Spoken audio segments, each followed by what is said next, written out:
السلام علیکم دوستو، آج ہم آپ کو بتانے والے ہیں نبی محمد صلی اللہ علیہ وسلم پیغمبر کیسے بنے، اس کا پارٹ 2۔ تو چلیے دوستو شروع کرتے ہیں۔ میرا یہ حال ہے تو شاید میں زندہ نہ رہ سکوں۔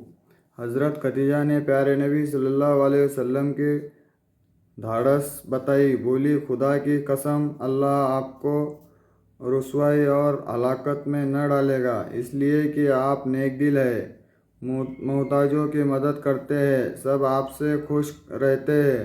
پھر خدیجہ حضرت محمد صلی اللہ علیہ وسلم کو ساتھ لے کر ورقہ بن نوفل کے گھر، جو ان کے چچیرے بھائی تھے، لے گئی۔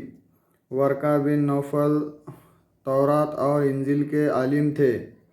وہ عبرانی اور عربی خوب اچھی طرح جانتے تھے، آسمانی کتابوں کو دیکھتے رہتے۔ ان کا یہ یقین تو تھا کہ آخری نبی صلی اللہ علیہ وسلم آنے والے ہیں، بلکہ انہیں بہت زیادہ انتظار بھی تھا۔ خدیجہ نے پہنچتے ہی کہا، اپنے بھتیجے پر جو بیتی ہے اسے ذرا دھیان سے سنو اور انہیں تسلی دو۔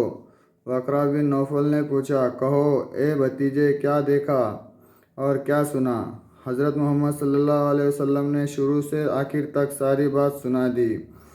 ورقہ بن نوفل نے پوری بات سن کر بتایا کہ مبارکباد ہو تمہیں اے محمد، تمہارے پاس آنے والے مشہور فرشتے حضرت جبرائیل ہیں۔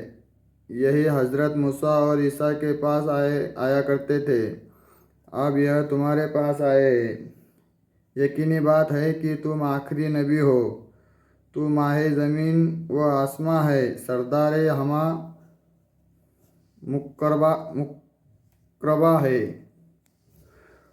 مسعود ہے عمر کن سے، تو ہی تو روح رواس و جاں ہے۔ پھر کہا، افسوس، کاش میں جوان ہوتا، میری جسم میں طاقت ہوتی، جب تمہاری قوم تم کو مکہ سے نکالتی تو میں تیرے ساتھ دل و جان سے شریک ہوتا۔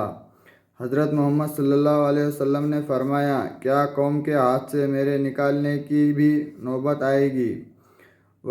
ورقہ نے کہا کہ جبرائیل علیہ السلام جس کے پاس آتے ہیں اور وہ آدمی پیغام و دعوت دوسروں تک پہنچانا شروع کرتا ہے تو بے شک اس کی قوم کو اس کی دشمنی ہو جاتی ہے۔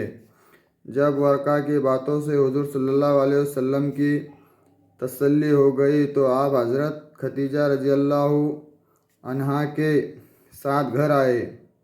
پہلی برہ کے بعد کافی مدت تک برہ آنے کا سلسلہ بند رہا، اس لیے آپ کو پریشانی رہنے لگی، یہاں تک کہ ایک دن تنگ آ کر پہاڑ پر چل گئے اور چاہا کہ اپنے آپ کو پہاڑ پر سے گرا دے۔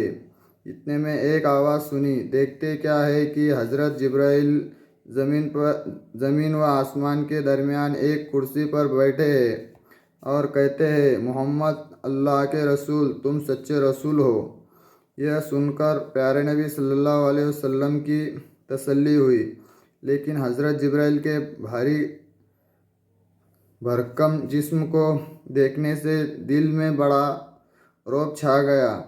گھر گئے اور کپڑے لپیٹ کر پڑے رہے۔